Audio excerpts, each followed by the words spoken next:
This, our country and all its people, could be in danger of nuclear attack in minutes by enemy missiles, in hours by enemy aircraft.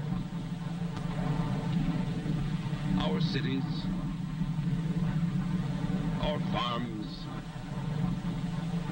our factories.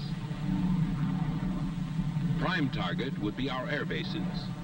With all our aircraft on the ground, our weapons of interception or retaliation not instantly available, we might face another and infinitely more costly Pearl Harbor.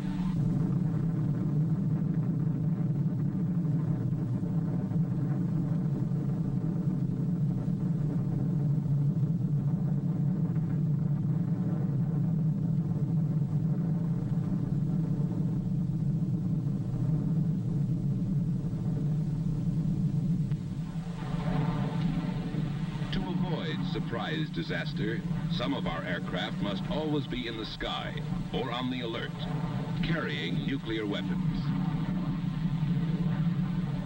These weapons are always unarmed. They will be armed only following a decision by the President of the United States. Only these ready aircraft with nuclear weapons can form our first-line deterrent force in peacetime, our sure striking force in case of attack.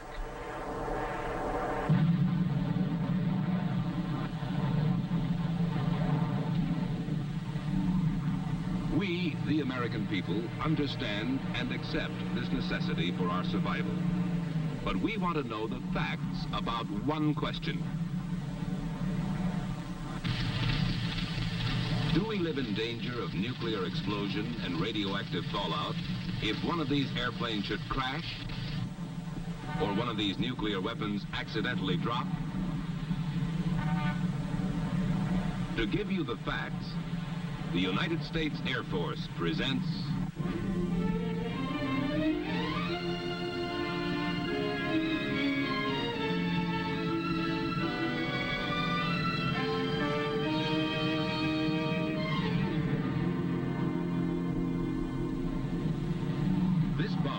carries a nuclear weapon. It is a well-designed, carefully maintained, skillfully flown airplane. But airplanes, just like it, have crashed and burned. There was no nuclear explosion, no radioactive fallout. These are the facts.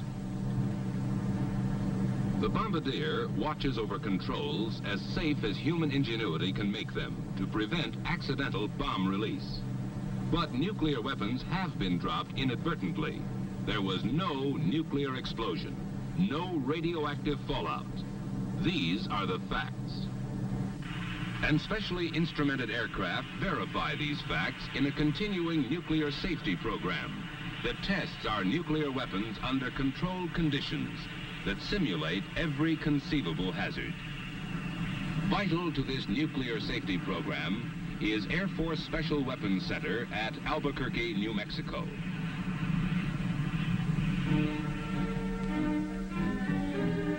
Here, in ultra-modern laboratory buildings, work scientists in and out of uniform.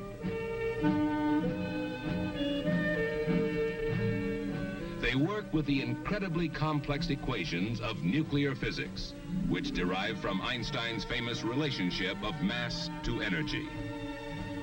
These cryptic figures, programmed into lightning-fast computers, are the theoretical base upon which these scientists, together with those of the Atomic Energy Commission, can build nuclear weapon safety.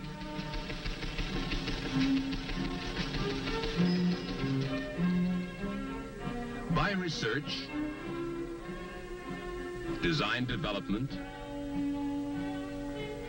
and laboratory test, they ensure weapons not yet built against accidental nuclear explosion.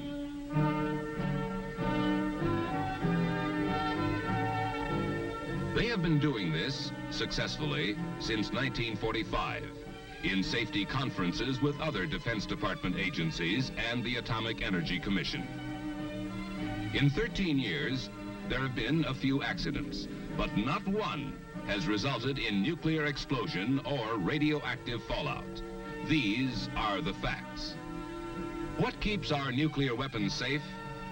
To understand why there has never been an accidental nuclear explosion, you must first know how these explosions can be produced, the general principles of nuclear explosions.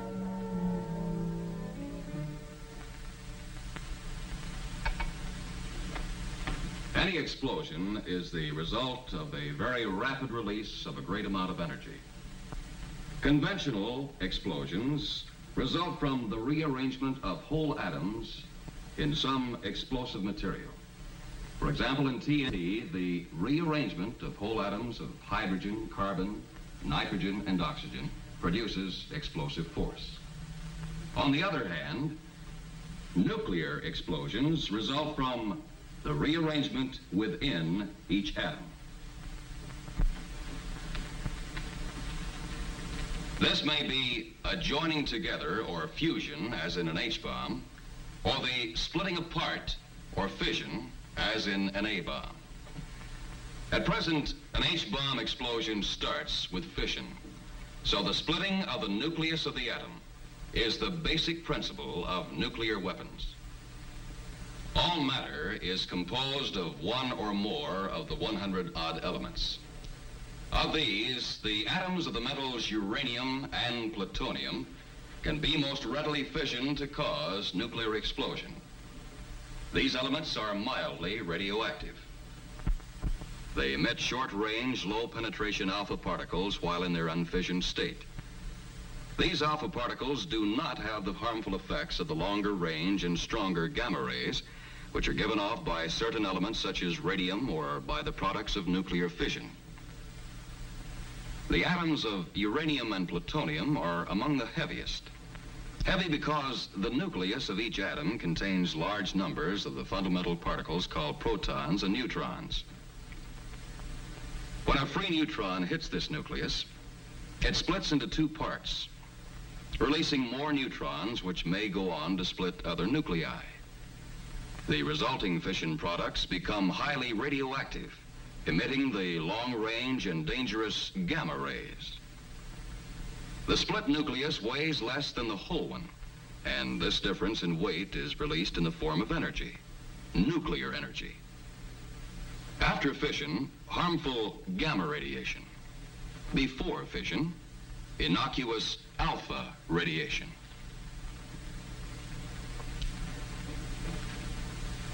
To build up a nuclear energy release, the fissionable material must be of a certain size, shape, or density. Then one of the neutrons escaping from a split atomic nucleus will, in turn, split another, and a chain reaction is set up.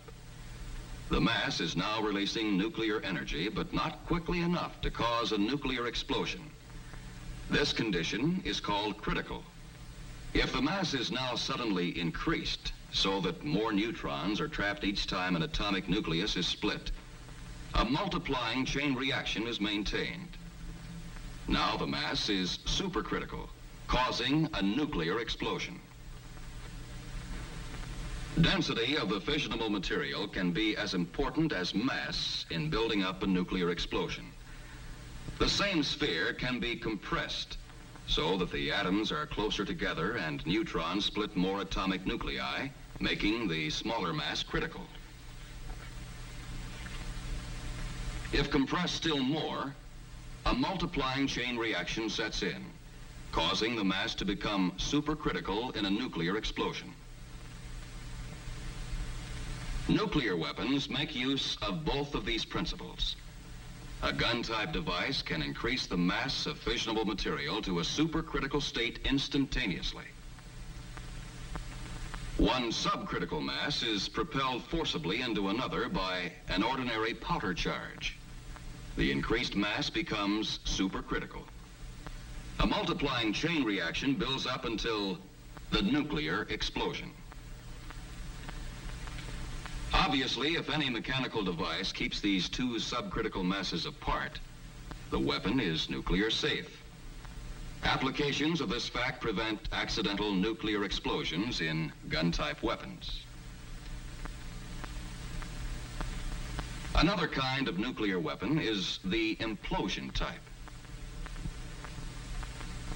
It compresses the fissionable material to greater density to make it supercritical.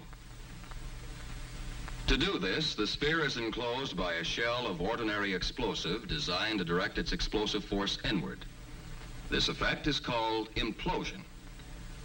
The detonators attached to the explosive are connected to a complex firing device which can fire every detonator simultaneously. When all the explosive is detonated simultaneously, the nuclear material is compressed into a supercritical mass, which results in a nuclear explosion. Implosion-type weapons are nuclear safe because only the specially designed firing device can produce the simultaneous detonation of all the ordinary explosive, a deliberate effect possible only by the precise firing mechanism. Should a single detonator be fired accidentally, whether by malfunction, crash impact, or fire, the explosive would not provide the all-around compression necessary for implosion. Instead, it might push the nuclear material out of the shell, break it into small pieces, or even burn it. This unfissioned material emits only alpha particles because no nuclear explosion has taken place. These alpha particles do not penetrate the skin. The simplest precautions can prevent their intake into the body, and the simplest cleanup measures can remove them. So you see, each type of nuclear weapon has its own safeguards against accidental nuclear explosion. These are the facts. And they are based upon practice as well as theory.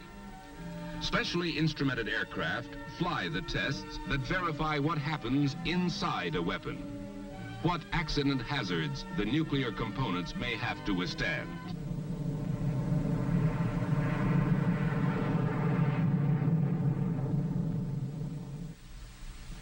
Nuclear safety is everybody's business. Although Air Force flies the test missions, scientists and technicians from the Atomic Energy Commission and other services man the test range and evaluate the findings of the elaborate instrumentation. Drop tests measure impact characteristics of various weapon types. They are made without nuclear components so that this precious material is not wasted. They supplement the detonation tests that have been made with the complete nuclear weapons.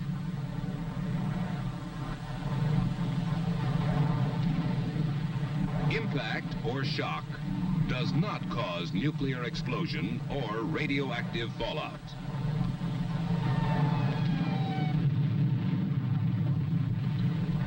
What has exploded is the ordinary explosive, which is an essential part of nuclear weapons. The ordinary explosive in a nuclear weapon can be a hazard, exactly as in a conventional bomb. Depending upon the amount and location of the explosive and the speed and height of the drop, we may experience a variety of ordinary explosions. Large ones, small ones, or none at all from impact of the bomb. Beside the hazard of impact, frequent tests are run on the hazard of fire. To learn what temperatures and pressures would be created inside a weapon by an aircraft fire, various types of bombs are subjected to a flame bath of burning fuel. Because fire would also destroy the precious nuclear material, it is replaced by instruments. Their readings are compared with known characteristics of the fissionable material to assure that temperatures higher than any aircraft fire will not set off a nuclear explosion. The characteristic white flame indicates that the ordinary explosive is burning in the weapon. Sometimes the explosive detonates because of close confinement and intense heat. The effects of such explosions are measured and compared with those in an actual nuclear weapon.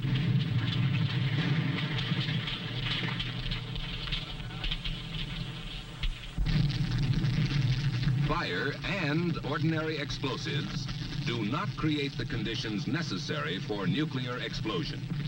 These are the facts.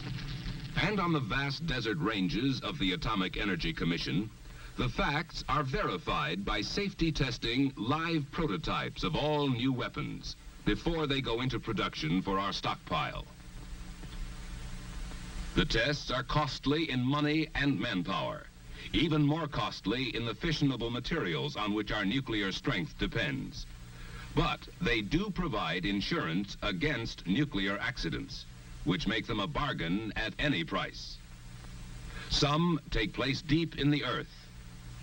Fantastically complex instruments replace the five senses. They record what happens when some of the explosive that surrounds the nuclear material of a new weapon is deliberately detonated.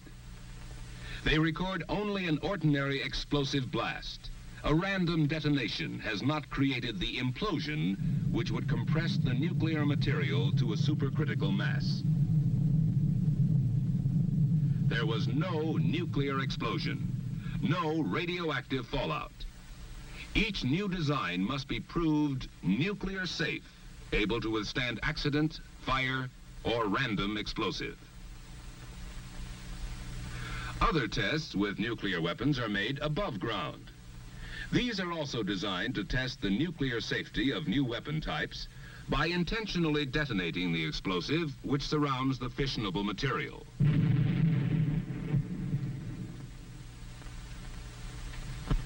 Sometimes these tests also provide data on the side effects to be expected if the fissionable material is broken up by the explosion. Air samplers and test pads are used to gauge the area, intensity, and duration of these side effects. In this way, they learn not only what does not happen when a charge is deliberately fired, but what does.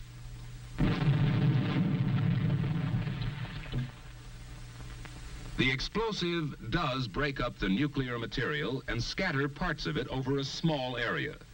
This fissionable material is mildly radioactive. If the explosion or fire should suspend any of this material in dust or smoke, it should not be inhaled or otherwise taken into the body in quantity. That is why the trained monitoring and cleanup crews may wear respirators until air samplers or alpha counters have determined that no injurious concentration exists.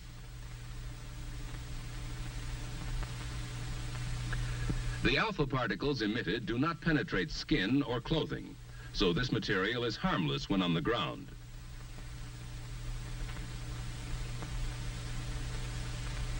Only simple cleanup measures are necessary, plus an effort to find and save the valuable material. The findings from all tests set up to measure possible radiological hazard are no external radioactive hazard from material on the ground, slight radioactive hazard from prolonged inhalation of material suspended in a small area near the accident, but none from the short exposures necessary for firefighting, rescue, or cleanup of the small area involved. These are the facts. Facts that have dispelled the fearsome myths about accidents involving nuclear weapons. For anyone near an accident, whether or not the crashed airplane carries a nuclear weapon, here are the safe and simple rules. Stay away from the crash unless you are needed for rescue. Bystanders endanger themselves and hamper others. To be safe, keep at least a quarter of a mile away from any burning airplane. At this distance, you are safe from the flames, which may explode the jet fuel, from detonating explosives, and from flying debris. These are the real dangers in rescue or firefighting, as they have always been. The trained men who bear these responsibilities know how to do their job and get quickly away from all these hazards. After the emergency is over, the area is monitored for radioactive material and, if necessary, cleaned up by specially trained teams. Other specialists care for burned or undetonated pieces of ordinary explosive. Until this is done, access to any crash area is controlled to prevent accidents and speed up the work.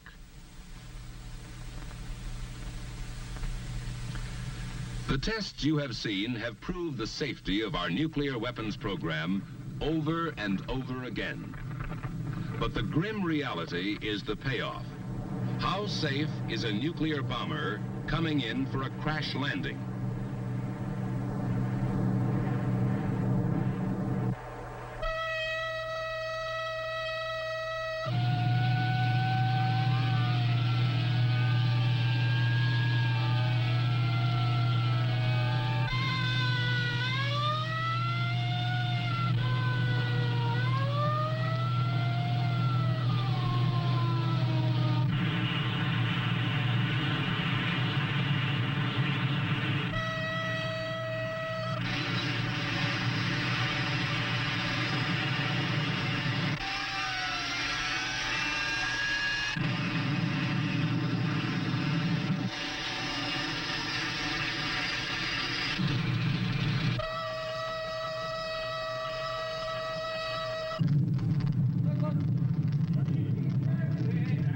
Not the impact of the crash landing, nor the fire which often follows, not even detonation of the ordinary explosive in the weapon, cause nuclear explosion or radioactive fallout.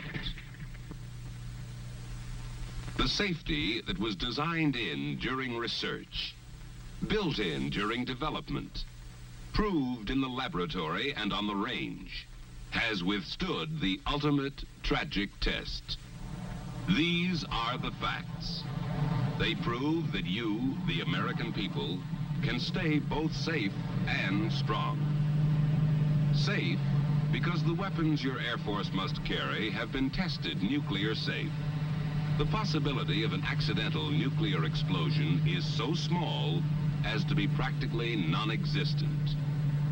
Strong because an Air Force, nuclear-armed and combat-ready, stands guard against surprise attack.